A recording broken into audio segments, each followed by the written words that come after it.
And the proceedings of this meeting will be recorded and made available on the internet. And we can move on to item 1.2 of our agenda, which is roll call. And I ask our clerk, Jesse Clark, to please call the roll. Thank you. Mayor Lamb present. I am present. Deputy Mayor Armstrong. Present. Councillor Franzen. Present. Councillor Braybrook. Present. Councillor Cadigan. Present. For staff, we have Donna Taggart, CIO Treasurer. Present. Dylan Kosh, Director of Recreation Facilities. Present. Evan Grieger, Director of Public Works. Present. Eric Gay, Director of Building and Planning, CBO. Present. Adele Arbor, Planner. Present. Bianca Dragicevic, Deputy Clerk. Present. Derek Bertram, Planning Technician. Present. Nate Glassbergen, Recreation and Facilities Coordinator. Present. And Jesse Clark, Director of Corporate Services Clerk, is present. Okay, thank you, Jesse. We can move on now to item 1.3 of our agenda, which is land acknowledgement and moment of reflection. We respectfully acknowledge that Trent Lakes and Peterborough County are located in the Treaty 20 Mississauga territory, in the traditional territory of the Mississauga and Chippewa nations, collectively known as the Williams Treaty First Nation, which include Curve Lake, Hiawatha, Alderville, Scugog Island, Rama, Beausoleil, and Georgina Island First Nations. Trent Lakes respectfully acknowledges that the Williams Treaty First Nations are the stewards and caretakers of these lands and waters in perpetuity, and that they continue to maintain this responsibility to ensure their health and integrity for generations to come. We'll now take a moment to reflect on these principles and our duties and responsibilities as members of council.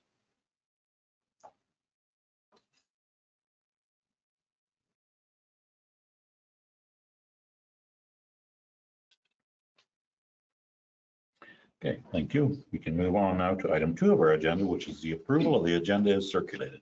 I would entertain a motion presented. Councillor Braybrook for a mover. Councillor Cadigan for a seconder. I will call for the vote. All in favor?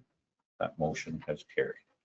We can move on now to item 3 of our agenda, which is disclosure of pecuniary interest. If any member of council has a pecuniary interest on an item on the agenda, please disclose it now or anytime during the meeting prior to discussing anything on the item that you have an interest in. Seeing no hands, we can move on to item. Oh, sorry, Councillor Franzen. Yes, go ahead. At 10.41 on the postal strike update and profit planning. Okay. I think I possibly should declare interest there as well. So we'll still have a quorum of council at that item. So Deputy Mayor Armstrong, can you chair the meeting during that? Thank you very kindly. Okay. Any other conflicts of interest? I'm seeing none. We can move on now to item 4 of our agenda is adoption of minutes. Item 4.1 is a regular council meeting of October 21st. See Councillor Cadigan? Move for approve it. Okay. And Deputy Mayor Armstrong for a seconder. Any conversation about the minutes? I'm seeing none. I will call for the vote. All in favor? That motion has carried. We can move on to item 5 of our agenda, which is committees and boards. Item 5.1 is Environmental Advisory Committee of a meeting of October the 9th. Anyone like to speak to that item or is prepared to make a motion? Motion to receive minutes. Okay, do I have a seconder for that motion? Deputy Mayor Armstrong for a seconder. Any conversation about item 5.1? None. I will call for the vote. All in favor? That motion has carried. We'll move on to item 5.2 of our agenda, which is liaison reports for county or council boards and committees. Does anyone have any reports? Councillor Franzen, go ahead. I have a bit of a report. It's dealing with the Conservation Authority, specifically KRCA, the Kawartha Conservation Authority that's in our area.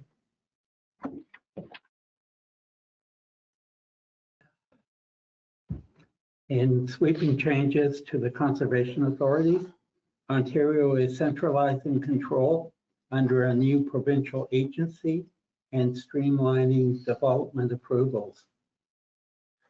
The plan revealed Friday that also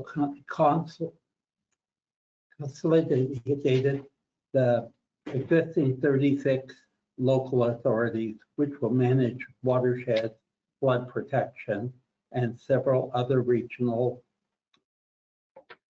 kind of emotional on this. I've been on this board for 12 years, so changes to the municipal structure by the end of this term of council, there no longer will be a board at the KRCA. And the 7 There will be 7 regional conservation authorities instead of 36, serving Central Lake Ontario as one area, Western and Eastern Ontario as 2 areas, Lake Erie to the southwest, and the St. Lawrence to the east of Ontario, and the northeast is Ontario is Huron Superior. So from 36 to 7. I don't see these as positive changes. I think it's detrimental to the environment. Okay, thank you very much, Councillor Franzen, and thank you for being on the committee for 12 years. That's a long time to sit on a board. Okay, anyone else, any conversation or any more updates? Okay, we can move on now to item 6 of our agenda, which is our statutory public meeting pursuant to the Planning Act. And entertain a motion to suspend our regular meeting and go into a public meeting. Councillor Braybuck for a mover and Deputy Mayor Armstrong for a seconder. I will call for the vote. All in favor? That motion is carried. We are now in a statutory public meeting. And I do believe Derek Bertram, our planning technician, you would like to do a preamble, and you have the floor. Oh, shucks. Oh, Preamble. we can wait 1 second if you want to just Yeah, dash thank you. upstairs and grab Sorry. that. That's Just one moment. Okay. no problem. I think it's important as part of the planning process. So seeing Adele hiding behind Dylan.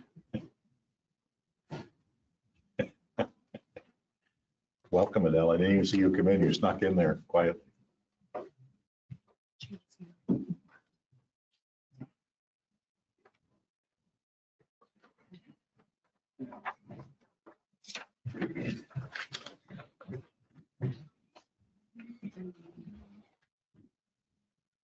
So I told him to take his time. We don't need anybody falling.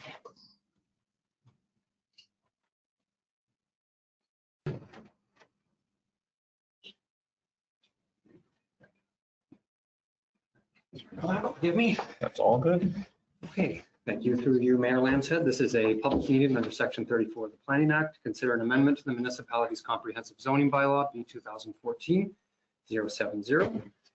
A notice of public meeting for today's applications containing prescribed information was circulated to all landowners within a 60-meter radius of the subject lands, at least during the consent applications process prior to the meeting, and a sign was posted on the subject land in accordance with the Planning Act.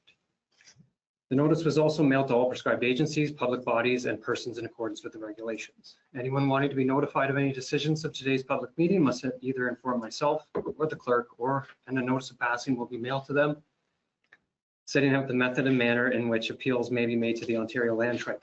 If a person does not send a written comment prior to the passing of the bylaw or make an oral submission at the public meeting, that person may not be entitled to appeal the decision.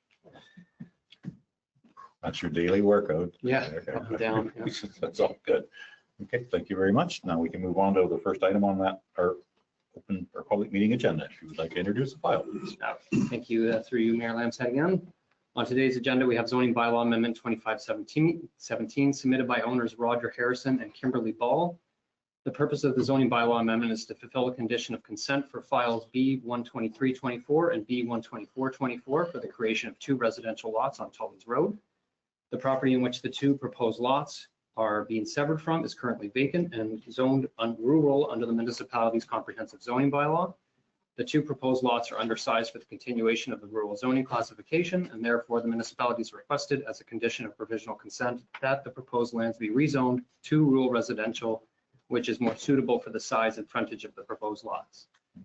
There is a planning report on today's agenda, which is in support of the rezoning, and comments from the Kawartha Regional Pine Ridge District School Board and the municipality's Deputy Chief Building Official were received with no objections to the proposal. And that concludes the summary of zoning bylaw amendment 2517. And I now turn the floor back over to you, Mayor, to resume any public meeting, receive any public comments. Thank you. Okay, thank you very much, Derek Bertram, planning technician. Okay, is there anyone in the gallery for or against this application?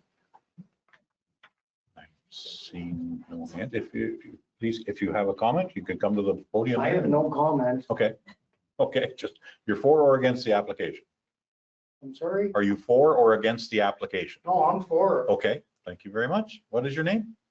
Roger Harrison. Okay, Roger, thank you for the I'm time. sorry, I'm a little hard. It's okay, and we are very patient, and can you please remove your hat? Because we don't normally have a hat. Thank you. Sorry. That's okay. No, that's just, I just noticed, so thank you very much. Okay, any else? Is there anyone online that is either for or against this application? I'm seeing no hands. Okay. Okay, does anyone on council have any comments or questions regarding this application?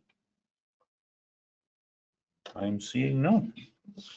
Okay, thank you very much. We can move on now to item 6.2 of our agenda, which is zoning bylaw amendment file 2518. And Derek Bertram, our planning technician, would you like to please introduce this file Thank if you. you've caught your breath?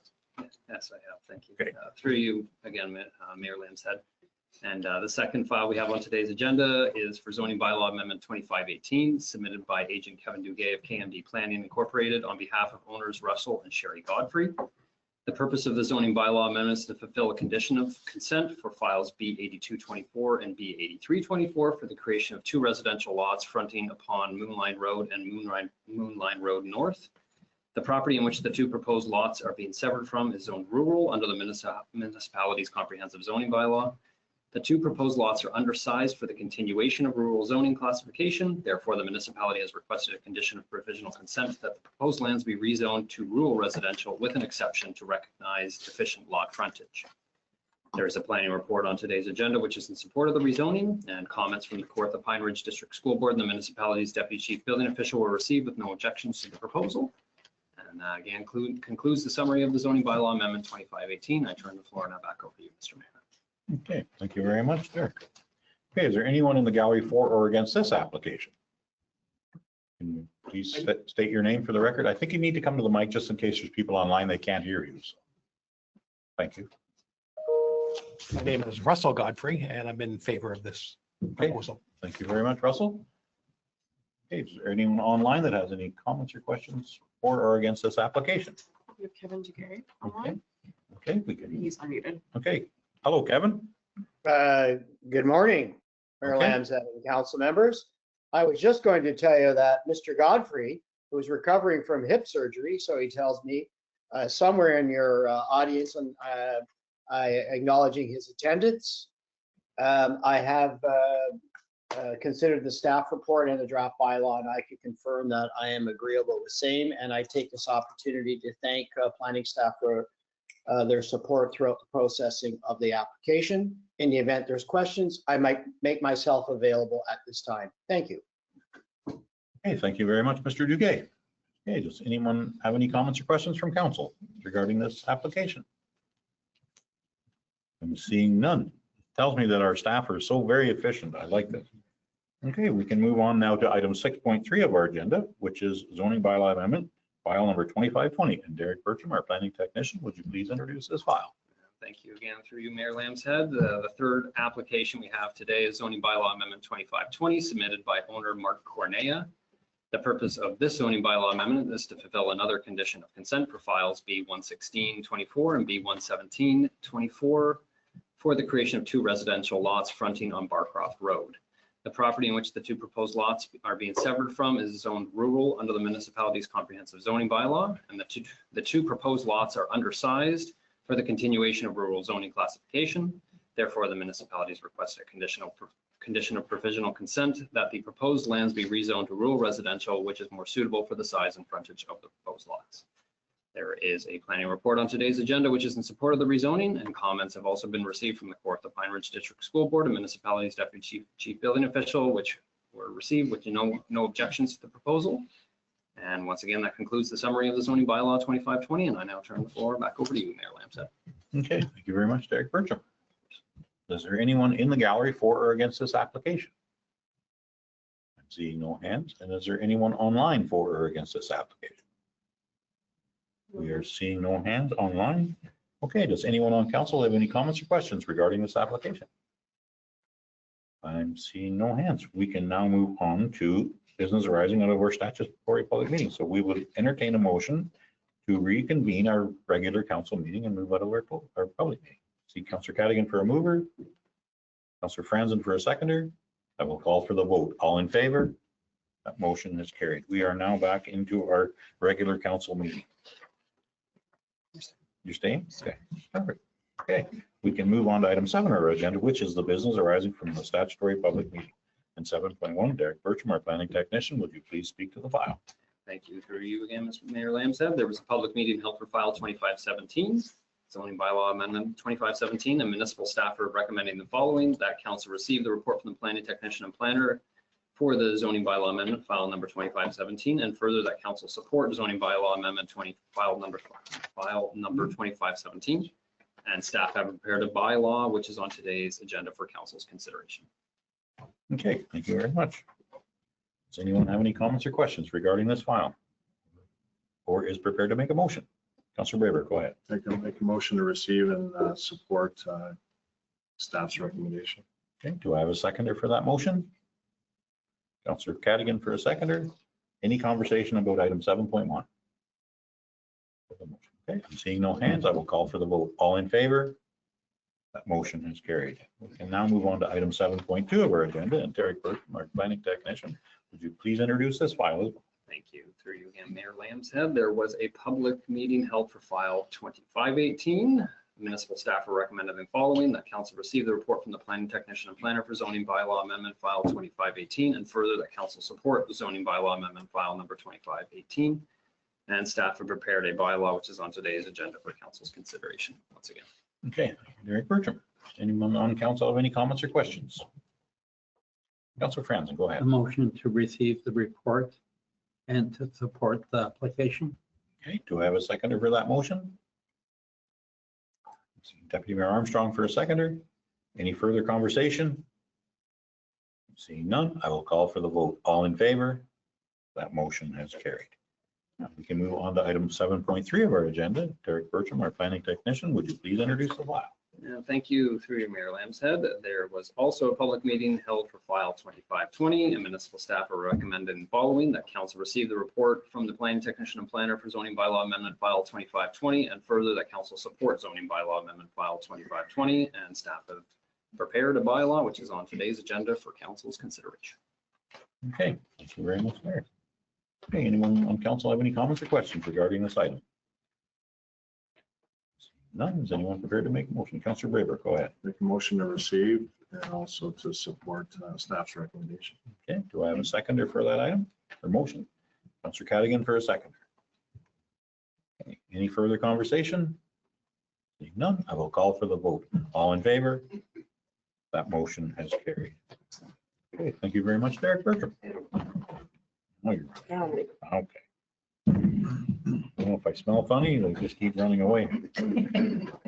We can move on now to item 8 of our agenda, which is presentations. We have none. Item 9 is delegations. We have none. And item 10 is staff reports. Item 10.1.1 is public, 10.1 is public works, and 10.1.1 is Evan Grieger, our director of public works. Would you like to speak to this item, please? Absolutely. Thank you, Mayor Lambshead. Through you, Mayor, to members of council. Before you today is a report regarding the Bass Lake Road winter maintenance. Within the report, you can see that at the August 12th council meeting, council passed the following resolution for staff to investigate the feasibility of completing winter maintenance on this section of the road. Now, for you that may not be aware, Bass Lake Road, there's a bridge about halfway up. It's called Watson's Bridge. I don't know if it's officially named Watson's Bridge or it's just sort of one of those names that people have placed on things. There's many spots like that throughout the municipality, but north of Watson's Bridge, it's about roughly 5-kilometer section of road that is being requested that we commence winter maintenance. To this point, we have not provided winter maintenance on that section of road. It is posted no winter maintenance. When doing a review of that road, there was, a few concerns that I had raised. The major one for me for winter maintenance would be one, the width of the road is actually fairly narrow, so it's closer to 4 meters, where most of our roads, if you're building a brand new road, you like it about 6.5. Most of our roads are usually in the 5 to 6 meter range. So the 4 meters is substantially smaller, more narrow than that. That would just cause more issues if you have a tandem plowing that road and if a car meets the tandem, the ability for both vehicles to pass each other safely. And then the other major impact would be to the overall operations of the winter operations. when you're wondering about that, you look at the amount of roads. I know it's, they're in the range of 25 to 35 kilometers of roads each plow route is. However, how we handle it now is the routes are at a size where it takes about, depending on the snowfall, obviously heavier snow is going to take you a little bit longer, but we do have the ability with the lengths of the routes as they are to go and complete a second pass depending on the winter event. So as you guys know, last winter was a pretty heavy winter. There were many times where the guys came back after doing one pass of all the routes and then went back and we don't do the short roads, but we do sort of the mains and stuff like that, just because the accumulation has increased so much through that. If you start to try to add more roads in, the ability to do that would be reduced, because the other piece that we're balancing, especially with snow plowing, is the hours of service. So there's a certain amount of hours that guys can actually drive trucks before they actually need a break. So it's sort of, you're trying to balance that as a municipality to ensure that, one, the roads can be maintained safely, but also that those drivers are, well rested and able to complete their job in a safe manner. The last thing you want is, one, to either contravene those hours of service, or two, put a guy in a scenario where he's not fully awake or, all there because he's been, plowing for 10 days straight, and his route is now, instead of being 35 kilometers, it's 40 kilometers, 45 kilometers, which, would add up. So there's a couple of things. I did provide a couple of options. My recommendation is to receive the report. However, just to provide a couple options at the end of the report in case council had that desire to start winter maintenance. I wouldn't recommend starting it this year. I would recommend doing more of a study to determine how much work that would need to be done to widen it.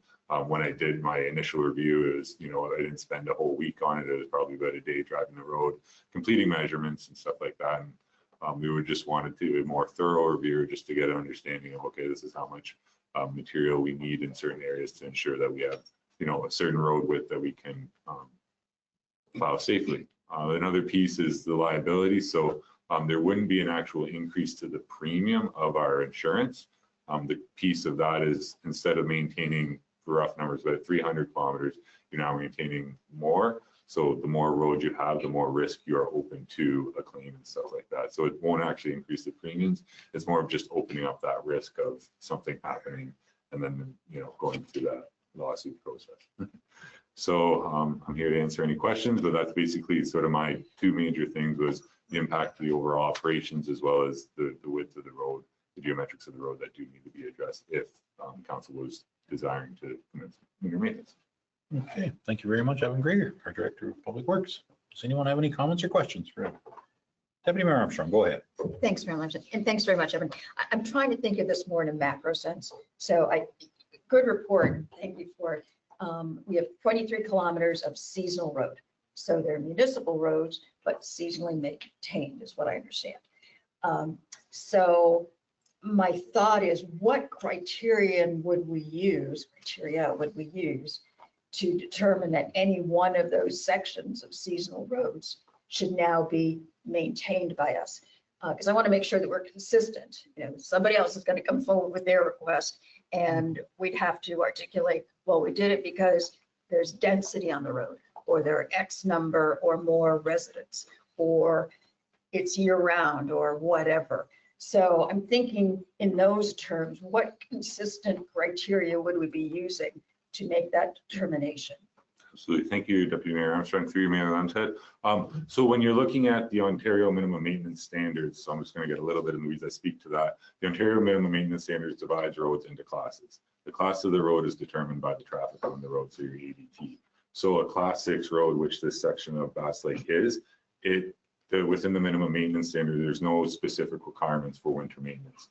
However, if it reaches above, I believe, I want to say it's 150, it might be 200 ADT. It's at 100 right now. If it gets to that point, then there's actually winter maintenance requirements on that. So it's not like you could go to, say, for example, Tate's Road. You couldn't make that a seasonally maintained road because there's actually a certain level of traffic that requires you to maintain it within the Ontario minimum maintenance standards. Because this is a class 6 road, which means it's got an ADT between 50 to 150, that it doesn't have those requirements for winter maintenance from the Ontario minimum maintenance standards. And what your Ontario minimum maintenance standards is, so it's sort of a baseline. So that's your minimum. For the most part, we are well above those. However, to answer your question for a trigger, that would be sort of the trigger. So say we did a roads needs study and we found the ADT was now 200 on that road. Then we would have to readjust and be through the minimum maintenance, and it's actually now not a class 6 road, it'd be a class 5 road, so then you would need to start commencing your maintenance. Just ATD, we would need some clarification on what that stands for, because not everybody knows. Yeah, absolutely. I said ADT is average daily traffic. So it's an average of traffic over a certain amount of time. There's a formula where you don't just go out on one day and you say, oh, I saw 2 cars on there, so the ADT is 2. It's an overall balance of understanding of this is the total number of traffics through a certain number of times when you've collected that data over various periods. So you do a weekend traffic count as well as during the week traffic count, and typically you do a spring, summer, and fall as well, just to get a broad range of what is actually going on. Follow up if I Yeah, may. sure, absolutely. So right now, the ADT is below the municipal criteria. Yeah. Okay, so this would be an exception. There are standards to make that determination as to when you start to maintain a road, but we haven't met those criteria for this, so it would be an exception. So again, any one of these sections of 23 kilometers could come forward and want an exception for the same reason. So, and the other question, I'll come back to what we need to going forward. The other question for you was, because it's a municipally owned road, if we chose to maintain it and it needs those required construction changes, then it would be our financial responsibility to do that, not the residents. So that'd be true for all 23 kilometers of road. Okay, thank you. And sorry, thank you, Deputy Mayor. So through Mayor Lamb, the only thing that possibly could change that, and I know this wouldn't happen there, but is if there was a draft plan of subdivision or a large development going in, and that development was going to be the cause of the sudden increase in traffic. So that's when you could look at development charges to be able to say, okay, you have, just using numbers, nothing's happening, there is no plans of this, but say they're going to build a 200 home subdivision. You say, okay, that's going to significantly increase traffic, but then the developer would be responsible for bearing those costs of upgrading it. That would be the only point when we could actually collect something from the residents or developer per se. But there is no plan of subdivision in that area. I was just using it as an example. Thank you. That was good information. Any other comments or questions? Councilor Baber. go Thank ahead. you, through you, Mayor. Thanks very much, Evan. I just have 3 questions. In your report, you state that the municipality provides summer road maintenance only on this section of road. When you say on this section of road, do you mean the section of road the residents are requesting winter plowing? Through you, Mayor Lamb, so yes, that is. Yeah, okay. Okay, and the second one is, you also mentioned in your report that as per Ontario minimum maintenance standards for municipal highways, this section of Bass Lake Road is considered a class 6, as you mentioned, which is typically considered a seasonal or summer road and typically receives maintenance such as grading 1 to 2 times per year. How much of the Bass Lake Road from 36 is considered class 6? Not including the 5 kilometers, and are they upgraded to the standard you describe in your report? Thank you, Councilor Barrett. Through you, Mayor Lamb. I can't specifically say, I didn't look specifically at that section. I have to go back and look at the roads needs section. My understanding would be probably a class 5, just with the amount of homes and stuff on that. And it was really interesting to do the comparison of the width. So actually, when you measure the width of that, it's closer, you have ranges of 5 to 5.5 instead of the 4. So there is actually a significant, not 1.5 meters is kind of significant when you're looking at that small amount, but it is actually wider and more built for that standard. If I can, Go ahead. You said 3. that was only 2. That was only 2, according to my elastics. Go ahead, Councilor Baber. Thank you, Mayor. How many homes are on that 5 kilometer stretch? Thank you, Councilor Barrett. Through you, Mayor Lamb. So specifically, actually on that section of Bass Lake Road, there is, I think, maybe 2 camps near the very, very end. There are the fire routes that are feed off that, and there is roughly about 35 to 40 residents that are fed off of those fire routes. But one thing to take in mind, I'm not sure on that 35 to 40 which are seasonal and which are, permanent. I wasn't able to determine that, but there's roughly about 35 to 40 that are fed off the fire routes, and I think there's only a couple camps, and those are right near, if you know the road closer to the beach. And I think there's a couple camps, and that's about it. And they're definitely, they look like camps. I don't. Thanks very much. Thanks, Ed. Okay, That's all your questions? Okay. Any further questions? Councillor Cadigan, go ahead. Motion for Okay. option 2, the council receive the report. Okay. Anyone prepared to second that motion? Councillor Franzen for a seconder. Any further conversation? I have a little comment. I think we have a lot of roads that are in this same position in our municipality. So I think we can be looking forward to more people coming to us to try to get some winter maintenance on roads. So you support this motion. Okay. Any further questions or comments? Deputy Mayor Armstrong, go ahead. Just a comment, not a direction, but I think it would serve us to look at the 23 kilometers of road that we have that are seasonal and understand the condition of those and the number of residents that are serviced by them. Because it may be that we establish a policy that if there are 10 or more dwellings serviced by that road, we would consider making it winter maintenance. So I think we need to do some more work at a policy level before we start making one-off exceptions. So I don't know if we can make, I'm getting a nod or something. Okay, that's good enough. That's good. A nod is okay. Yeah. A nod is good enough. Fair Thank you. Okay, any other comments or questions? Seeing none, I will call for the vote. All in favor? That motion has carried. Okay, thank you very much, Adam. Now we can move on to 10.2 of our agenda, was recreation and facilities. 10.2.1 is Nate Glassberg. Would you like to speak to this item, please? Yes, thank you, Mayor and Council, and through you, Mr. Mayor. Before you use a report regarding the Granite Ridge Estates Phase 1 assumption, specifically the garden at the entranceway to the road. The recommendation from staff is that council received a report regarding the Granite Ridge Estates garden and that council directs staff to assume maintenance and responsibilities of the garden. And that $500 be added to the 2026 Recreation and Facilities operating budget to facilitate this work. Staff received a report or a request for information in late September of 2025, asking about the future of the entrance garden to Granite Ridge Estates. As part of the road assumption, it was not outlined that the garden was assumed. And so residents have been maintaining it up to this point. It has become overgrown and some gravel has come onto the grass area where the residents were cutting it originally. It has been asked that the gravel be removed and that the garden be brought back to its original state, or at least to a little bit more of a pleasurable state.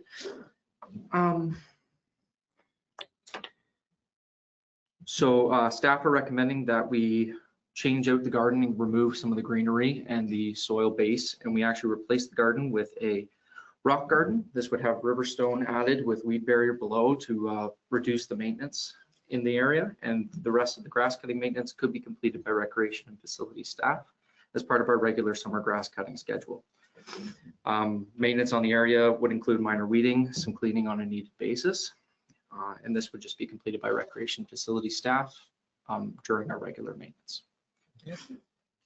I turn that over to you now for any questions or comments. Okay, thank you very much, Nate. Does anyone on council have any comments or questions regarding this item? Go ahead, Councillor Braber. Through you, Mayor. Thanks very much, Nate.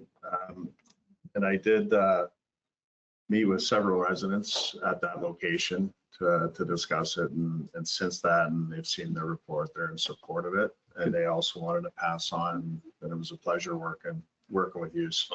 So thank you for that, representing the municipality. So thank you. Okay. Thank you, Councilor Braber. Thank you. Thank you very much. Any other comments or questions?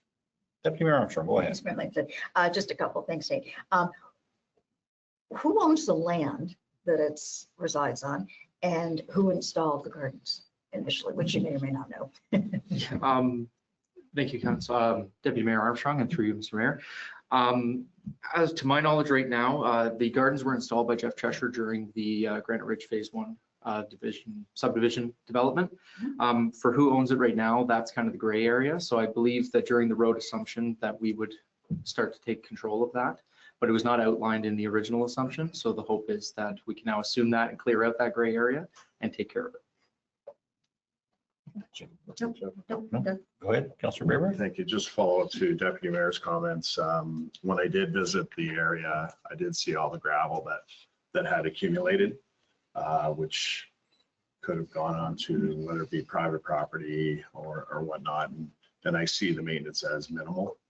It's basically, as you mentioned, pulling out the existing weeds and then having somewhat of a rock garden and that sort of thing. It requires minimum maintenance. And my point being is from the municipality, either snow plowing or grading and that sort of thing, there is debris that doesn't allow the residents to cut the grass there. So I think it makes sense that, you know, we break it, we fix it type thing. And I think it will look nice. Anyway, Okay, thank you. And we have assumed the maintenance of the roads now for both summer and winter maintenance. So I think it's just a part and parcel of that original agreement. That should have been probably in there. Okay, Councilor Franzen, go ahead. Yeah, I'll make a motion to support staff's recommendations. Okay, do I have a seconder for that? I see Deputy Mayor Armstrong for a seconder. Any further conversation? I'm seeing none. I will call for the vote. All in favor? That motion has carried. Okay, we can move on to item 10.2.2 of our agenda. And Nate, I will not even try your last name again. Recreation and Facilities Coordinator, would you like to speak to this item, please? Yes, thank you, Mr. Mayor, and through you. Before you is a report regarding the open spaces promotion strategy, or the proposed open spaces promotion strategy as part of the open spaces master plan. The Recreation and Facilities Department, in collaboration with the EDO and Communications Officer, have undertaken a review of current outreach efforts for promoting recreation services and facility usage across the municipality. The findings indicate an opportunity to increase public participation and public awareness through enhanced digital communication and strategic storytelling. The recommendation to council is that you receive the report and that you receive the open spaces promotion strategy as given to you. So to address this, staff have developed a phased promotion strategy based on recommendations from the open spaces master plan that balances short-term improvements with long-term digital and print engagement initiatives. So to give you kind of a brief outline of what we were thinking. So for phase one, which are short-term implementations and improvements, this would take place in 2026. We're looking to enhance what we already currently have within the municipality and use some of the tools that are available to us now. First thing on that would be website enhancements. So updating the photos on our website, specifically as it relates to our parks and our facilities. This would be also improving some navigation and accessibility on our website and creating a separate landing page or subsite, which can highlight tourism activities in the area. We're also looking to add some community involvement initiatives. This is main thing will be the semi-annual community newsletter. This is going to be in partnership with our community halls, where they can outline some of the recreation or programs that they offer through their halls, and we can advertise it for them. This will be given digitally through the municipality's website, and kind of the plan is to go through that subpage of Parks and Recreation. We're also going to look to create some social media posts on the official Trent Lakes Municipality account via Instagram and Facebook. This is to highlight some of our rules, our regulations, fun facts, and some site updates that we have going on. Big project that we did last summer was our viewing platform at Oakland Park. Had a lot of residents asking what was going on there, so kind of provide them with a little bit more insight on enhancements to our park spaces that recreation facility staff take on. We're also going to look to increase some of our volunteer activities, promote some community involvement. This year we had some residents volunteer to help us with our buckthorn flower planting, so we'll look to kind of continue that into future years, as well as our ice rink maintenance at our Buckhorn Sports Pad, and look to also do that at our Cavendish Sports Pad as well. We're also going to research some third-party open space websites and update anything that's on there. That includes some high-quality visuals, again, kind of adding new pictures to our park areas, as well as verifying that addresses are correct. This is more specific to Google Maps and Apple Maps, where the addresses might have been mocked up before, but a lot of our residents and seasonal residents, as well as our tourists, utilize Google and Apple Maps to get around our municipality. And we're looking to report any incorrect information as regarded to those third-party websites. Phase two will be our long-term implementations and improvements. So this is planned for 2027 and beyond.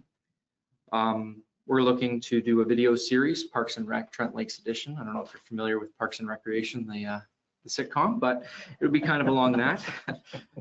We're looking to develop a video series kind of showcasing local programs, facilities, members of the community, and stories to help build awareness and foster connection within our different townships.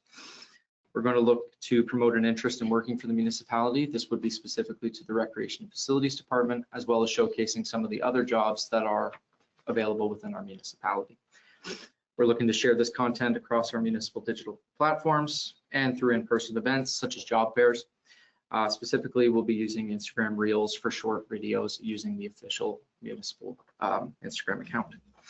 We'll also be looking to implement a digital photo book. This will be captured by the community, and it'll be used as an anyone can access format with municipal screening on any of the pictures that come through. This is to kind of allow the community to feel like they get to be involved in our website and show off some of the parks as a user and not as much as a worker. We'll also look to be revamping the Trent Lakes scavenger hunt. So we'll look to promote travel within Trent Lakes. This will require participants to visit more than one site to complete it. We will modify annually to try to branch out to different areas within the municipality and promote people seeing all our different facilities and parks that we offer. We'll also look to promote local businesses and community groups as well. We're going to look to use digital scavenging hunt programs that we've kind of researched our Goose Chase and Driftscape. These are to allow members, anyone with a smartphone can basically participate in this scavenger hunt. We'll also look to create a destination guide booklet. This will profile all of our open spaces, distribute issues through our Buckhorn Tourist Center, Municipal Office, Peterborough County Hub, and local resorts and inns. And we'll also make copies available for anybody who is doing short-term rental agreements as well. And that concludes the report for the promotion strategy, and I open up to any comments or questions you might have. Okay, thank you very much, Nate, for that report. That's great. Great news. Anybody have any comments or questions? Deputy Mayor Armstrong, go ahead. Thank you, Mayor Lamson. Thanks very much, Nate. I love it. I love the creativity. I love the excitement. My only caution is it's very ambitious. This looks more like a brainstorming list of things that you could do as opposed to a list of things that you should do and will do. So my caution is go back, make sure you're focused on the vital few that have the biggest impact and not try and do everything for everybody. The one notable thing that stood out was a separate newsletter. Maybe not, maybe incorporate that with the existing newsletter we have. So some other ideas around that. So again, I love it. I'm glad to see this is happening, but I would encourage you to just go back and pare it down a little bit so that you're not, so that you can deliver on those things and deliver well, rather than having a whole list of things that you could do. So just Debbie Downer's advice. That's okay. I do like the phased in approach. That's a good part of that. Any other comments or questions? Councilor Braber, go ahead. Thank you through you, Mayor. Thanks very much, Nate, again. And I echo Deputy Mayor's comments and sentiment. It reminds me of the Open Spaces Master Plan of 160 some odd pages. And Dylan was kind enough to provide council with a digestible, easy win chart of things to do that we can hit and that sort of thing. So I agree with the Deputy Mayor's comments. And I'll just ask, moving forward with this, when you're thinking about the implementation of it, perhaps consider the BCC, the Buckhorn Community Center, in your thoughts and that sort of thing, as well as the Buckhorn District Tourist Association, if you're trying to roll out scavenger hunts or whatever else. I mean, that would be a good resource as well. So. Thank you, Councilor Braybook, and through you, Mr. Mayor. Thank you very much for that recommendation. I will definitely be sure to reach out to those two and any other kind of community initiatives that we see. I did mention the Historical Society as well through Galway and tried to have some connection with some of our community programs now as well. Okay, thank you very much. Any other comments or questions? I see none. Is anyone prepared to make a motion? I almost have a hand. Councilor Cadigan, go ahead. I'll make a motion that council receive the report and the council approve the open space promotion strategy. Okay, do I have a seconder for that motion? Nobody's going to second that motion. Councilor Brayburg for a seconder. It was almost failed. Okay, any other comments or questions? Deputy Mayor Armstrong, go ahead. Yeah, just a comment. If we consider it a strategy and that we're not signing up for everything that's in there, I'm fine with it. Yeah. So I just want to make that distinction that we're great with this strategy, but we're not approving necessarily every single thing that's in there. If that's the understanding, then I'm 100% for it. Get to work on some of the items. And I think that is a very robust idea. Okay, I think that's relatively well thought of. Okay, I will call for the vote. All in favor? That motion has carried. Okay, thank you very much, Nate. We can move on now to 10.3.2.3 of our agenda. Nate, would you please speak to this item once again? Yes, thank you, Mr. Mayor, and through you. Before you is just a kind of an outlined update regarding the washroom, open spaces washroom strategy, and as it regards to the 2025 implementations as outlined in that report. Just to give some background on it, the immediate term recommendations for 2025 were to increase service during our peak times, improve inspection protocols, install signage, develop educational materials, improve awareness, and survey park users. So as part of the washroom strategy for 2025, staff conducted the following. So during the 2025 season, we added additional pump outs as scheduled at Sandy Beach. This was done on an as needed basis. So as it was reported to us during staff inspections and by the members of the public that they were full, we looked to have them pumped out as well. No additional units were added during the summer, but it is recommended that staff approve or that council approve, sorry, the addition of a single portable washroom unit during the months of July and August at Sandy Beach. That is our peak season at the park. It is also our busiest park and sees the most foot traffic. So we're looking to mitigate the amount of pump outs and offer another additional unit for park users. We plan in the future to continue with our inspections and also more additional pump outs as needed as we see an increase, hopefully from the promotion strategy, some seasonal residents coming in and out of the park. We will obviously need to look to service them as need be. We also improved our inspection protocols this year. So recreation and facility summer staff conduct regular inspections on the park washrooms and facilities already. During the peak season of July and August, where we saw the largest group influx, we did conduct a few more inspections. That might be 3 times a day instead of the typical 2 times a day, one morning and one afternoon. We also added additional supplies to all recreation and facility fleet vehicles. This included toilet paper and anything else that we could restock the portable unit if it was in between our pump out schedule. For the future, we also look to continue to add additional supplies as needed, whether that be hand sanitizer or anything else that might come along. We will also look to add additional inspections by recreation facility staff as peak seasons increase.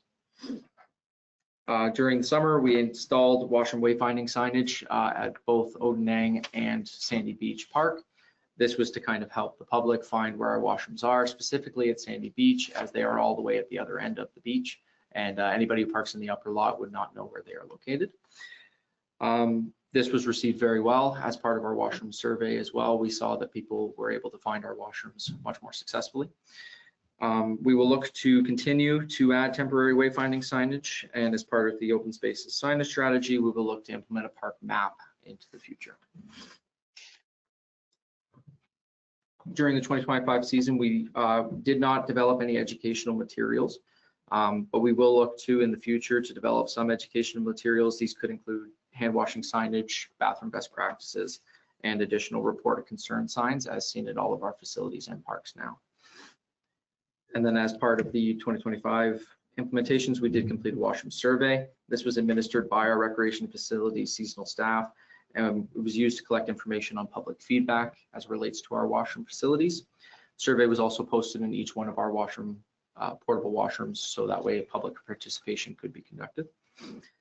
We will look to continue surveying park users in 2026, and adjustments to the survey would include public feedback on future recommendations to washroom facilities.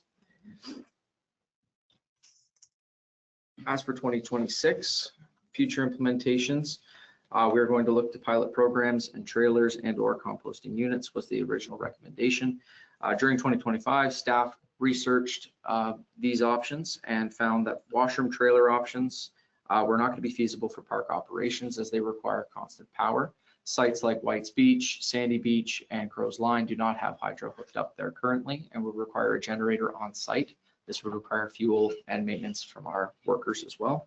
They also have a smaller tank and require more pump outs and more facilities as well. Composting toilets were also researched. It was determined that they would require daily oversight, supply restocking, and monitoring of the composting chamber. We estimate this could add about 15 hours per week in additional labor, where staff currently are about 4 to 5 hours per week on washroom maintenance. We'll also look to beautification. So staff will consider beautification options to help disguise the portable washrooms into the existing landscape. This would include building a wooden privacy fence around the portable washroom units. Labor for the privacy fence would be completed by recreation and facility staff, and current estimations put the construction cost at approximately $3,000 for lumber. We'll also research units at new locations, specifically the gazebo located in the heart of Buckhorn and Adam and Eve Rocks. We are going to look to consult with Parks Canada regarding the availability of washrooms at the gazebo. They do have a washroom facility located there now, as well as portable washrooms. So we'll see if we can maybe fill the gaps in their schedule to provide users of Lock 31 with a washroom facility. And until trail development has begun, we see no immediate need to add a washroom unit at Adam and Eve Rock, as there is very little or minimal pedestrian foot traffic in the area. And that concludes the report for the washroom strategy updates. I open it up now for comments and questions. Okay, thank you very much, Nate. Does anyone on council have any comments or questions? Councillor Cadigan, go ahead. Through you, Mayor Lamb said, I know in the past we've talked about income potential from specifically Sandy Lake.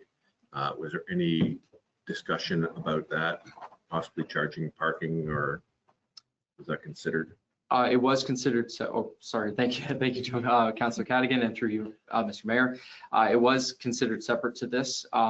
This was more of an emphasis on just the updates based on the implementations. As for parking and charging, we are still looking at options into the future for that, and that'll be separate to our washroom strategy. Thank you. Okay, any other comments or questions? Deputy Mayor Armstrong, go ahead. Thanks, Mayor Lambton. It's really a question to our treasurer. Did you want us to consider approving the $1,500 now, or is that something that we would expect to see when we have our budget meeting for 2026? So the same thing with the $3,000 for construction of the privacy fence. I'm just a little leery of one-off approvals for 2026 as opposed to looking at them all when we have our budget discussion. So thank you for meeting. We did debate bringing these reports to the budget meeting, but it was important to provide the update on the feasible strategies. So the amounts included in these reports don't require council approval. They're under the $5,000 threshold. So I can confirm that both these amounts have been included in the draft budget. This was an opportunity to come forward just to provide an update on the strategy and let you know that that's the amount that we have anticipated. Terrific. Thank you. Just wanted to clear that. No, perfect. Appreciate it. Any other comments or questions? Councillor Trent, Just go a ahead. comment. I find it to be a very good report. I like the idea of enhancing the bathrooms by putting some sort of fence around that. It doesn't necessarily look like an outhouse. I appreciate that, and I would support this endeavor. I'd receive the report and support the recommendations and support. Okay, that is your motion, Councillor Franzen. Okay, do I have a seconder for that motion? Deputy Mayor Armstrong for a seconder. Any further conversation? Seeing none, I do have a comment or two. How many of the portable units do we have at Sandy Beach? Because it is definitely our most used beach in Trent Lakes. Just wondering how many we're going to have. Yeah, we have 3 current units at Sandy Beach. I'm just wondering if you've ever explored some of the newer, I know they're kind of pricey, but there's some units out there that actually clean themselves 2 or 3 times a day. They use steam, they lock people out. There's motion detectors. There's some newer, different ideas available coming soon that are, I mean, Urban Blue is one brand name. I don't want to use brand names, but that's one of them that's out there. There's many other ones that could be looked at for that site, but I just think its proximity to the water might be prohibitive of that. So it's just some other ideas that we can do, because those single stall outhouse things are not the most attractive, and I do like the idea that you're going to hide them. So And I also like the wayfinding sign because as I mature, I find it very necessary to not make the wrong direction first. I gotta go for, so thank you very much for that. Okay, any other comments or questions? I will call for the vote. All in favor? That motion is carried. Thank you very much. Nathan, we will talk to you soon. Now we can move on to 10.2.4 of our agenda, which is Dylan Kosh, our Director of Recreational Facilities. Would you like to speak to this item, please, Dylan? Sure. Thank you, Mayor and Council. I just want to say a thank you to Nate there for helping me get some of these strategies off to you guys. And the more permanent washrooms are a part of the later stages of the washroom strategy already. So look to see that in the next year or two, some analysis on that. Thank you. Okay, before you have the follow-up to the signage strategy that was presented at our October 21st council meeting, where staff were directed to report back based on the feedback that was provided during that meeting with some potential options for implementation. So it, obviously being present and, kind of reviewing the tape, as they would say, my understanding of what kind of council provided out of that is we want the logo present, all signage to be, consistent, identical across our assets, existing signage to be reused, prioritizing economic implementation, a unified identity for Trent Lakes, rather than and steering clear of the kind of individualized communities. Prior priority is identification signage at Trent Lakes locations, wayfinding not as much of a priority at this time, and an inventory of signage and current condition was not made available at that time. So we're working with Plural to ensure that the full scope of the signage, the RFP for that is going to be fulfilled. So we're working on the inventory and condition side of things right now, but for that, staff have done kind of a high level inventory in providing this report. And our three options are using existing signage, which is using an existing template. The template that I would recommend most likely is the Odenang Park template. You'll see that in the appendices. If we're going with that option. Option two is to use our existing signage where we have the logo, which was identified as a key item to be present in our signs. So leave, if it's got a Trent Lakes logo on it, leave it in place. Just leave it as it is, and as they fail, we'll replace them. Anything that doesn't have that Trent Lakes logo now, deemed not compliant, and use a modified version of the work that Plural did, in which I've included in the appendices there a sample of what that could be, and we've already spoke with Plural, and they seem ready to work with us in making that happen. And the third option would be to just use all of the new signed modified version at all of our locations. You'll notice from kind of my inventory there, most of our locations now are not actually compliant. We've only got, half a dozen that are really usable. So if we're looking for a unified identity, a unified signage look across the board at our locations, we're throwing most of them out anyways, to be honest.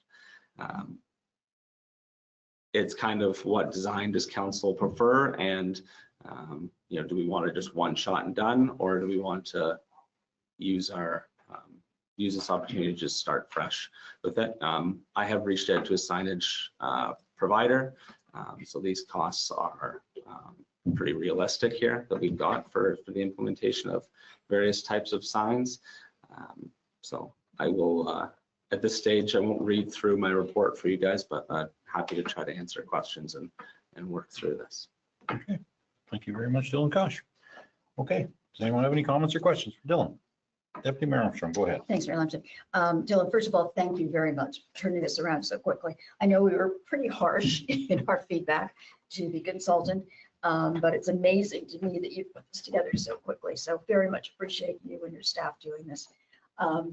I personally, first of all, I think you captured our comments really well in your summary. And I personally like option two. I think it blends the best of everything. It takes what we have already, but it gives us a little bit of a new, fresh look as we put up new signs. in terms of dollars and cents, it's only $1,000 more than option one. So it's not a financial decision. It's really a decision around, what we want to do and look going forward. I wonder if you could just put up though, what that new signage concept would look like, because just wasn't clear with all of the appendices, which Sure. one you Sure. would be signing up So for. second option last two. page of the report, Bianca. please. You're great. You're doing great. That's perfect. Why am I scrolling through this? So Right. through you, Mayor, essentially what we had before was the address was above. I've removed that and moved that down below where it had an optional tagline. So we're still getting our address, we're still getting the location we were, and that's kind of the spot that I put the logo. I felt it fit well with the kind of the arch, which is traditionally seen in a lot of our signs now, is, our logo is fit within a little bubble at the top of the signs. So that's kind of what we would look to mirror. I didn't go through and do every single template that way because I would have the, a graphic designer do that, and they'll do it a lot more efficiently than I did this. So No, terrific. Thank you very much. I think that incorporates the public feedback on the designs and keeps our logo prominent. So thank you. So yeah, I would support option two. Thank you very much. Any other comments or questions? Councilor Graber, go ahead. Thank you, through you, Mayor. Thanks again, Dylan, for this. On page 3 of your report, the 5th bullet, you mentioned a unified identity of Trent Lakes is to be presented. Individual communities are not to be identified. So I'm a little confused about that. So long as we have our Trent Lakes logo consistent throughout everything, were you saying like if you're heading up to Galway, that shouldn't be identified, or am I misreading that? through you, Mayor, the discussion at the meeting was that we wanted it to be, we're Trent Lakes, we're not Harvey Ward, we're not Galway Ward, we're not Buckhorn, we're not Lakehurst, and that those, were not desired in the signage strategy. That was something that was brought up pretty clearly at the meeting. Yeah. You'll still have your individual hall names. You'll Correct. still have all of that. Yeah. We're not changing any of that. It's just that the outline of the sign will be the same everywhere. The arch top, I like the arch top. Yes, please. Yeah, that's what I was. Yeah. As long as the Trent Lakes is there, I mean, we're still going to identify where you are. Is that correct? Yeah, like the Galway, sorry, but the Galway Hall would still be called the Galway Hall. It's not going to be the Trent Lakes Hall Galway branch or something. It's still going to be the Galway Hall. So the sign that kind of brought up the discussion was the Burley Falls sign in the middle there. We wouldn't have an identifier, community identifier sign like that. All right. Unless, of course, the table wanted to proceed with something like that now. I personally like every sign to have Trent Lakes written on it. That's what we are. I think that's important throughout the entire municipality. I think that we've been fractured for many, many decades and since amalgamation. And I think this is just one other way to try to join us together and get us to all be Trent Lakes. I appreciate it. Just to add to that, sorry. Yeah. Yeah, I'm not saying that I prefaced it with, I like that design. Every sign's going to have Trent Lakes, Municipality Trent Lakes. But there should be identifiers. I don't know. I mean, if I lived in Burley Falls or elsewhere, I mean, I would like to be identified, Burley Falls. Where is it? Oh, look just above it, Municipality Trent Lakes. So that is there, and that will be consistent. So that's just fine. Thoughts? Okay. Thank you. And I think Councillor Franzen, you had a question as well? Just a question through you, Mayor. The signs that we have for Buckhorn tourist area, would that include our logo as well when that sign needs to be replaced? Through you, Mayor, are you referring to the sign that was pictured in the appendix where it says "Welcome to the Buckhorn Tourist Region"? Yeah, I get it's a sign that's just down here before you. Well, when you just come within our municipality on 36. Through you, Mayor, I think, unless council wants to see kind of the, you're in Buckhorn, you're in Burley, you're in Galway, you're in it. I think in terms of consistency, it'd probably be easier for staff if it's just a single sign. But by all means, we certainly can, like the green down there, we can put in Burley Falls, Buckhorn. And I don't believe that it's necessary to have signage that identifying that you're in Kinmount or you're in Buckhorn. I think the hall should be identified, and the medical center should be still Kinmount Medical Center, but with our logo on it. Yeah. That people realize that this is being financed by Trent Lakes. Go ahead, Dylan. Through you, Mayor. Councillor Franzen brings up a good point. There are a few, I guess, buildings that are, belong to the municipality. The Kinmount Health Center being a good example, where they've paid for their own sign there. Yes, we own and pay for a big chunk of the building. It'll be probably met with some contention, I would imagine, to tell them they're bringing that down. So staff are, I guess, hoping for some flexibility. I did note 2 signs at the Kinmount Health Center, where one is just a kind of an older KDHC, it says it on the front of the building, is something like that is maybe a bit more of an olive branch to say, you know what, we'll put this one, you guys paid for this brand new sign out here, we don't want to rip that down on you, kind of thing, where we're getting our identifier on the front of the building, and they're still, maintaining, it's got their doctors' names and their areas of practice and everything on it. So that's kind of the avenue that we're looking to target. Yeah, I think that's a good idea. I just want to Deputy Mayor, go ahead. test my understanding. I don't think we have agreement on whether we want Buckhorn, Burley Falls, Galway, specific signs. I think Mayor Lemzett has said he really doesn't want that. I don't want that. I think Councilor Braybook is making a case for it, which has some value, but I don't think we've decided on that yet. So I don't know where we go with that, whether we need to decide that today, or whether we just need to focus on the basic strategy, which is outlined in your options.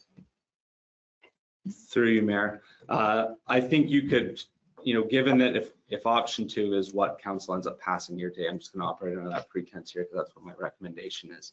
I think you could look to add something like that down the road. Part of the option is we leave the gateway signage that we have in place.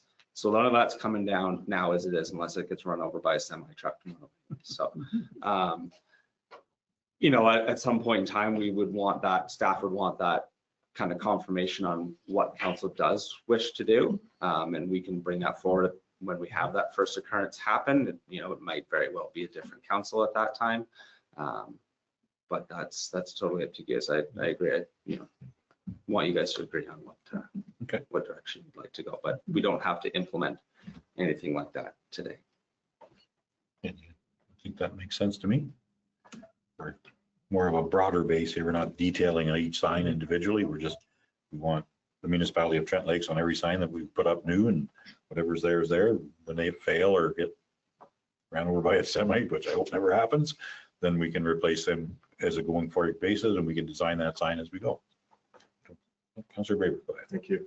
Just for clarification, so the signs you have up there now, that's not my understanding that we agreed upon. We agreed upon like the Odenang sign with our Trent Lakes original logo. Is that what the intention is, Mayor Lamb said?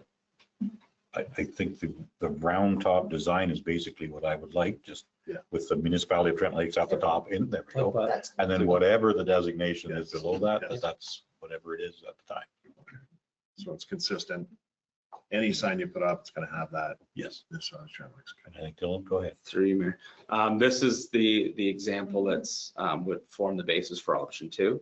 Option 1 would be the Odenang sign. This is Plural's design with our logo plopped in it. Yeah. Basically, so if that's what council wants, that's option 2 with kind of a phased implementation. Option 1 is more the current Odenang Park sign. Okay, thank you. Councilor Franzen, go ahead. Yeah, I really through the mayor, I really like that design. My question is, we've already approved them a certain amount of money for the Galway Hall sign. Is there anything that's going to delay that process if we approve the signage still? Through you, Mayor, if we get approval to go on this today, I will be on the email with Plural to get our designs done, and I hope to implement at least at all these facilities signage. At the very least, the signage will be purchased. If it doesn't, for some reason, doesn't get installed this year, we'll have the signage purchased and we'll be up as soon as possible. Just Councilor Brennan, go ahead. one other question. Are we going to set a budget on what we're going to be spending yearly on signage to update the signage that needs to be replaced?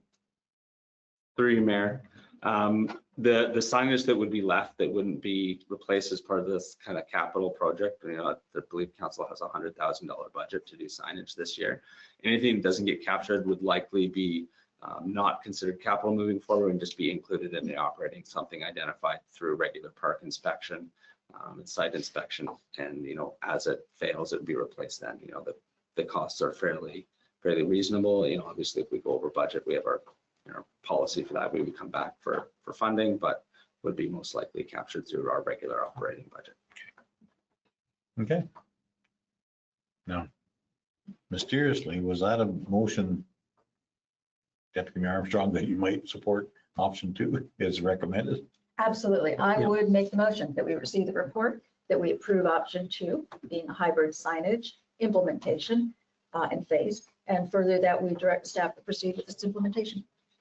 Okay, thank you very much, Deputy Mayor Armstrong, for the motion. Do I have a seconder for that motion? Councillor Franzen for a seconder.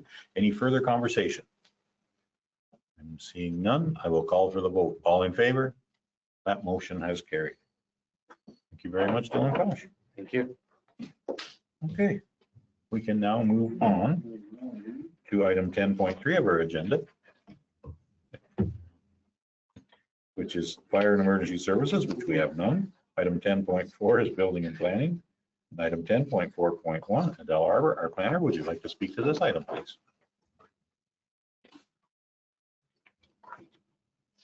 Thank you. Oh, yeah, I guess I better run away. Bye. I'll be back. Unceremoniously unseated. Thank you very much. Okay, 10.4.1, Adele Arbor, our planner, talking about the postal strike update. Thank you, and through you, Deputy Mayor Armstrong. This report is in reference to the rotating postal strike and planning staff recommendation to resume acceptance of Planning Act applications. Canada Post continues to advise, due to the ongoing rotating strikes, service guarantees continue to be suspended and delays are expected. With the acceptance of planning applications during the rotating strike, planning staff suggests the following: that public meeting notice requirements be increased by an additional 10 days more than prescribed by the Planning Act. Secondly, should council support a majors or minor zoning bylaw amendment, a bylaw amendment would be brought forward to a subsequent council meeting, adding an additional 2 weeks at a minimum before a bylaw is passed. And this should leave enough time should additional comments come in late.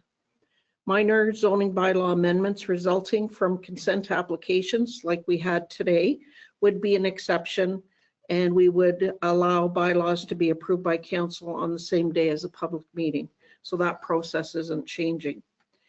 We also would like to circulate public meeting notices to any applicable cottage associations and subscribers to the news and notice alert released by the municipality. To further extend public notifications and circulation, consideration should be given to undertaking a social media blitz to cottage associations to request that they advise their memberships that temporarily during the rotating postal strike, public meeting notices will be in addition be circulated via the applicable cottage association, and to notify subscribers and encourage subscriptions to advise Planning Act notifications will be posted temporarily during the postal strike. Planning staff are recommending these extra notification and extended timelines in efforts to widely circulate to the public should they have an interest in an application prior to council or the Committee of Adjustment making any decisions. Therefore, it's being recommended that council receive the report from the planner regarding the postal strike update and processing of Planning Act applications, and further that council direct staff to increase the notice requirements by 10 additional days for official plan amendment, major and minor zoning bylaw amendment, and minor variance applications during the rotating postal strike, except for minor zoning bylaw amendments associated with a consent application. And further that processing of planning applications is to resume in accordance with the Planning Act at the conclusion of the strike. And I'd be happy to answer any questions. Thank you, Adele. Do we have any questions or comments for Adele? Thank you to Deputy Mayor. I'll just make a motion that council receive the report and that council support staff's recommendation. Thank you. And do we have a second? Thank you, Councillor Cadigan, and all in favor? And that has passed. Thank you, Adele. Thank you.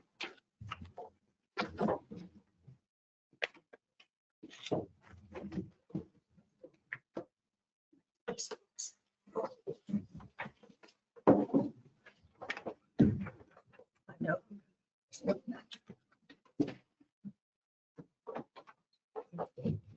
That wasn't nearly enough time for a nap.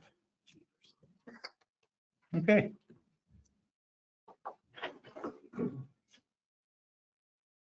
Now, thank you very much, Adele Harvard. We can move on to 10.5 of our agenda, which is finance, and 10.5.1 is Donna Taggart, our CAO treasurer. Would you like to speak to this item, please? Yes, thank you, and through you. So before you is a report on emergency procurement relating to the March 28 and March 29 ice storm. So this reporting is required under Section 12 of the municipality's purchasing policy.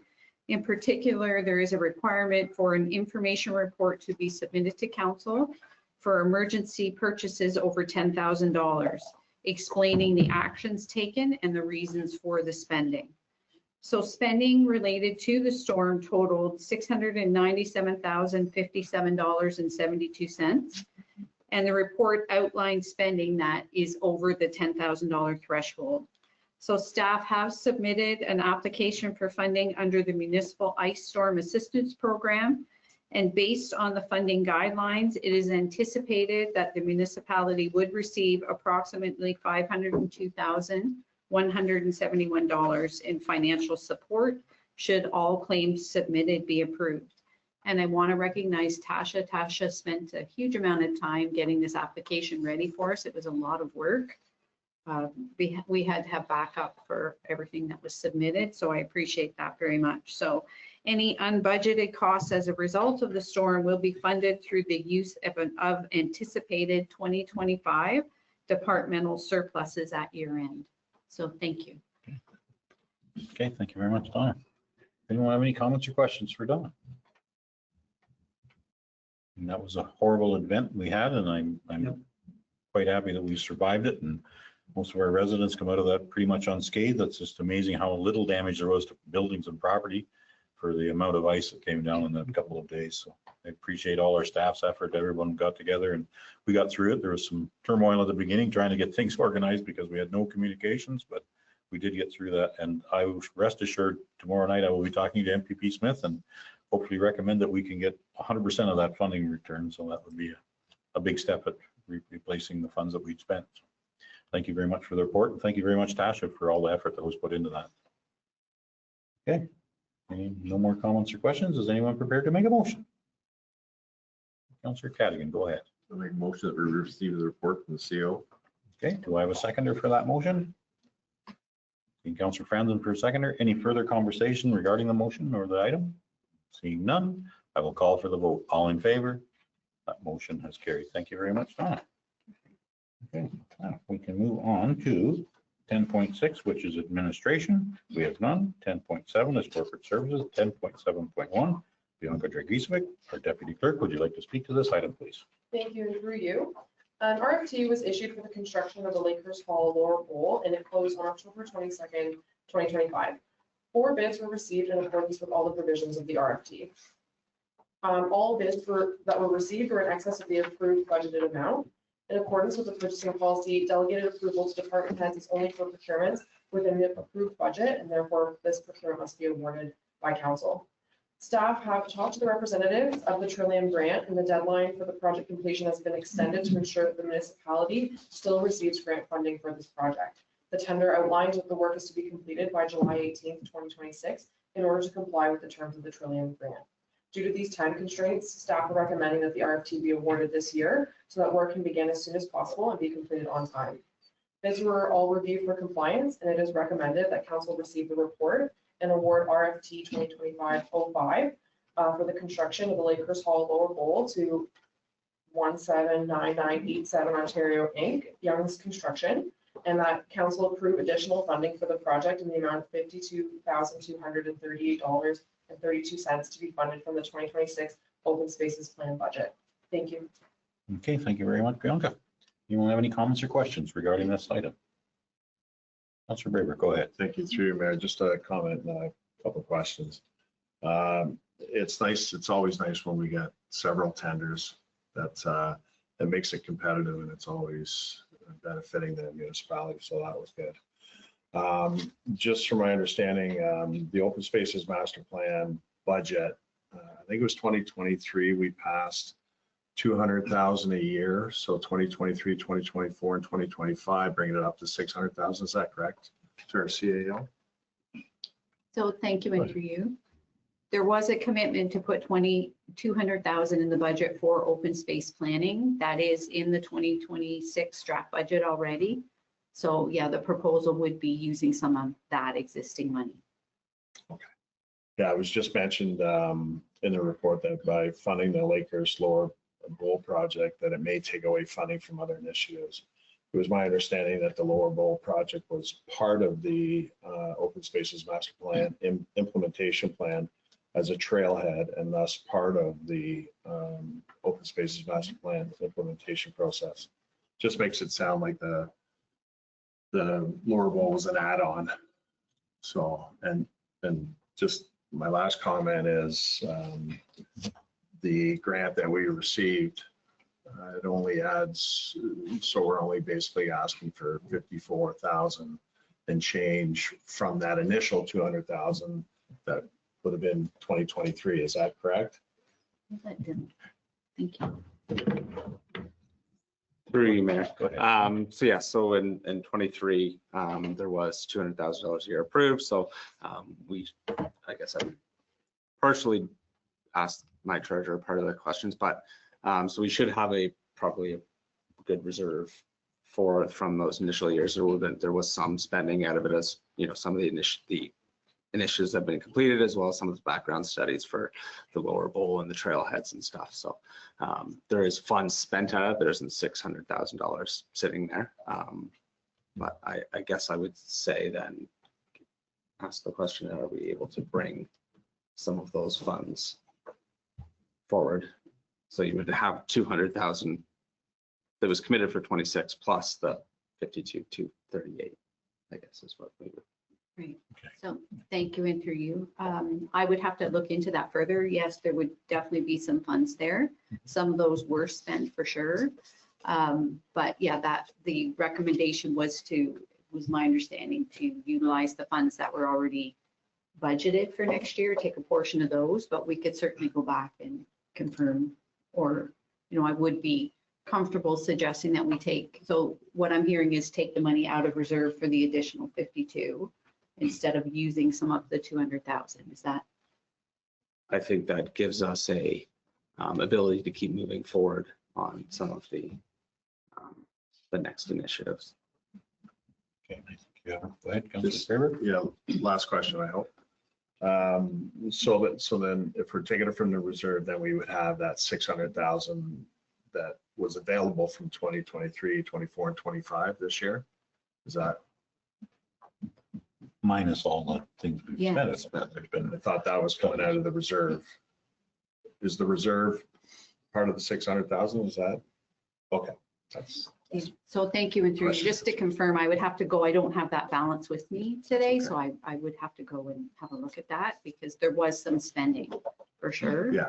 But I just don't know that. Yeah, and that's fine. And part of this is a contingency as well, correct? So Correct. it may not all be needed, but We just need the approval now in order to make sure that it's available in the event that it is needed. Yeah, I have no problem with the motion. It's just for me understanding. You know, we did approve the 600. What have we spent it on? And now we're in 2025. So anyway, that's good. Okay. Thank you. All right. Any other comments or questions?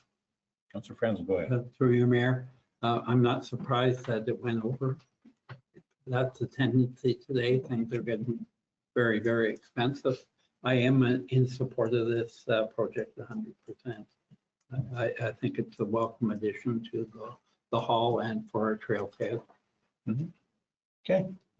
I'd like that motion. Would you make that a motion? Okay, thank you very much. So it's recommended by staff? Yeah, okay. it's All right, recommended perfect. by staff. And Mayor Lamb said, I think we've amended this motion to receive the report and approve the additional funding for the project of 50,000 to be funded from the open spaces master plan reserve. Yeah. I have no problem. yeah, I think it is the reserve, not the budget. Right, so with that Yeah. amendment, I would Yeah. second it. Yeah. Okay. Yeah. With that. I Appropriate. support that amendment. Okay, do we have that amendment? Okay, perfect, thank you. Okay, any other further conversation regarding this motion and item? I'm seeing none. I will call for the vote. All in favor? That motion has carried. Thank you very much. We can move on now to 10.7.2, which is Bianca Dragicevic, our deputy clerk. Would you like to speak to this item, please? Thank you, and through you.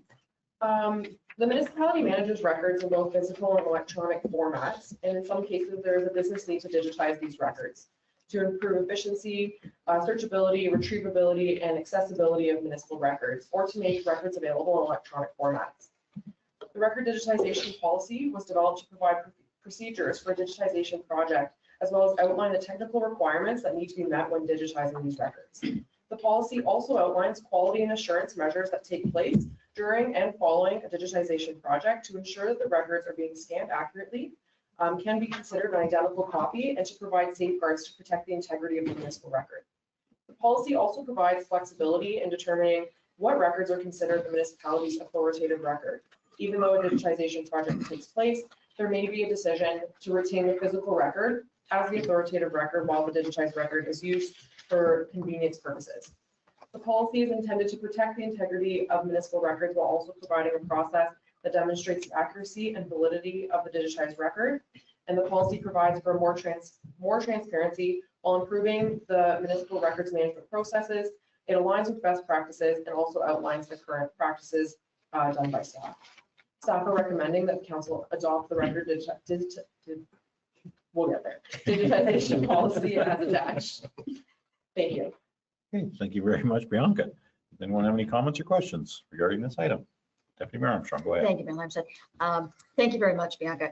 I have received a couple of emails from an individual who in our community who is sort of a subject matter expert in this area.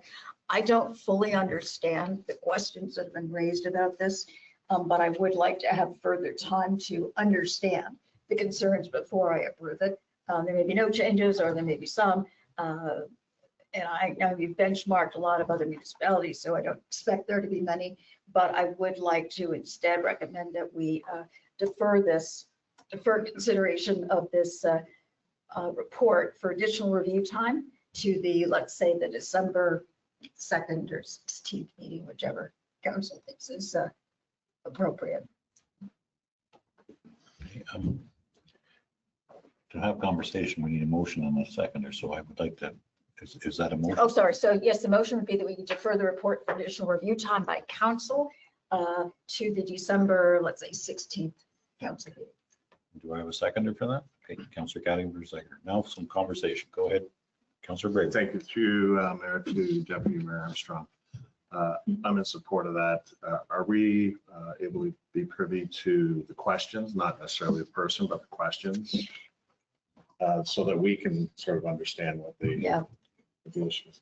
To you, Mayor Lamb said they're not that specific at this stage. It's just questioning the training required, financial implications, the source materials. So that's why I don't really understand it yet. So we need to understand what are the issues, what are the recommendations or suggested recommendations before we can go forward. So I wish I could help more. I can read you the email, but it won't enlighten you. Through you, Mayor, Yeah, to go ahead. Deputy Mayor Armstrong. No, that's fine. I mean, it's, once we come back with it, you'll have your understanding. You can share that with council. And I'm sure that'll suffice. We're talking about digitizing specific items, not all of, like, let's say it was a heritage item. We're not just gonna have a digital copy. We still need the physical copy, I would think. Through, yeah, the process would be to review what the document is, whether it's archival, whether it's historical, a permanent record, all of those are taken into consideration before any destruction of a record. It just may be convenient to also have a digital copy if it's also safe to do so to actually digitize that record. Thank you. Thank you very much. I think that adds together that we still have the original copy, but we'll have a digitized copy that people can share and use and experience, and rather than just something that, you can go and look at, but it could be destroyed because 25 people want to look at it when you don't need to. It can be digitized. I think that's a great option. So, okay. Any other comments or questions? Go ahead, Councilor Brady. Through you, Mayor, to our deputy clerk, is there a retention period for like physical copies? Thank you. Through you. We do have a records retention bylaw that outlines the retention for all municipal records, and it varies based on category and type of document. So it really does just depend on what record it is, but we do have one. Thank you. Okay. Any other comments or questions? I'm seeing none. I will call for a vote. All in favor? That motion has carried. Okay, so we'll look forward to talking about that again in the future. Okay, we can move on to item 11 of our agenda, which is notices of motion. I see we have none on record. Does anyone have a notice of motion to submit? I see none. We can move on to item 12 of our agenda, which is correspondence for information. We have 2 items there. We can speak about either one individually, or we can receive them both at the same time. Up to the discretion of council members. Councilor Braber, go ahead. Motion to receive both. Okay, do I have a seconder for that motion? Councilor Cadigan for a seconder. Any further conversation? I'm seeing none. I will call for the vote. All in favor? That motion has carried. Now we can move on to item 13 of our agenda, which is correspondence for action. Would anyone like to specifically speak about one of these 4 items? I'm seeing no hands. Is anyone prepared to make a motion? Go ahead, Councilor I'm Braber. going to make a motion to receive all 4. Okay, do I have a seconder for that motion? Deputy Mayor Armstrong for a seconder. Any further conversation about any of the items? Seeing none, I will call for the vote. All in favor? That motion is carried. Okay, we can move on to item 14 of our agenda, which is bylaws. We have 4 bylaws on the agenda, so we can speak about each one individually, which we probably should either, because they are bylaws, correct? Or not correct? Doesn't matter, okay. We can receive and approve them all at one time, or we can look at them individually. It is the discretion of council. Councilor Cadigan, go ahead. I would like to speak to the last one, 14.4. Okay, so we can do them all individually, and that's just as quick anyway. Item 14.1, zoning bylaw amendment, file number 2517 for Harrison. Anyone prepared to make a motion? Deputy Mayor Armstrong? Motion to approve.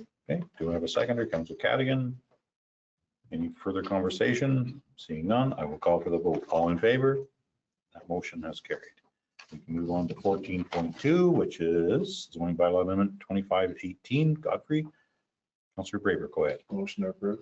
Okay, do I have a seconder for that motion? Councilor Cadigan for a seconder. Any further conversation? Seeing none, I will call for the vote. All in favor?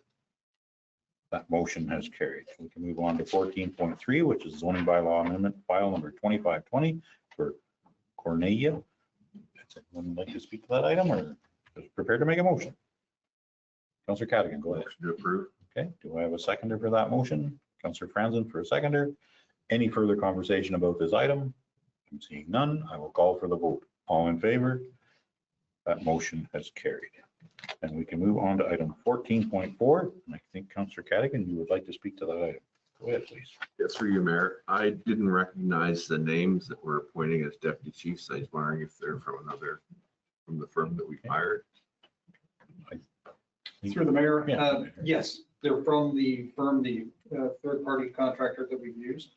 The only reason they're being appointed is you can't have two chief building officials in the same municipality. So they're being reappointed as deputy chief building officials until the projects they're working on have been completed. And my understanding is they have one outstanding project. Once that's completed, then they will be removed from recognition with the municipality. Okay, Thank you. thank you very, very much, all right? Okay, does that answer your question? So would you be prepared to make a motion? Motion to approve. Okay, do I have a seconder for that motion? Councillor Franzen for a seconder. Any further conversation about the RSM motion? Seeing none, I will call for the vote. All in favor? That motion has carried. We can move on to item 15 of our agenda, which is announcements. Does anyone have any announcements to make? I'm seeing no hands. We can move on to item 16 of our agenda. See that? No. Which is our closed meeting. I would entertain a motion to go into a closed session.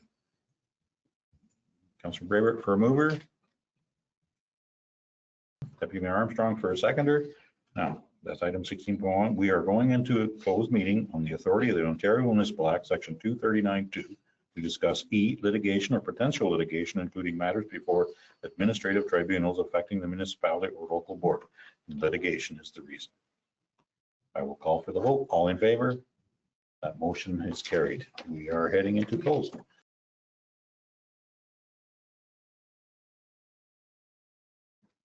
Okay, we can now move on to item 16.2 of our agenda, which is rise from closed, and I would entertain a motion to do the same. Councillor Cadigan for a mover. Deputy Mayor Armstrong for a seconder. I will call for the vote. All in favor?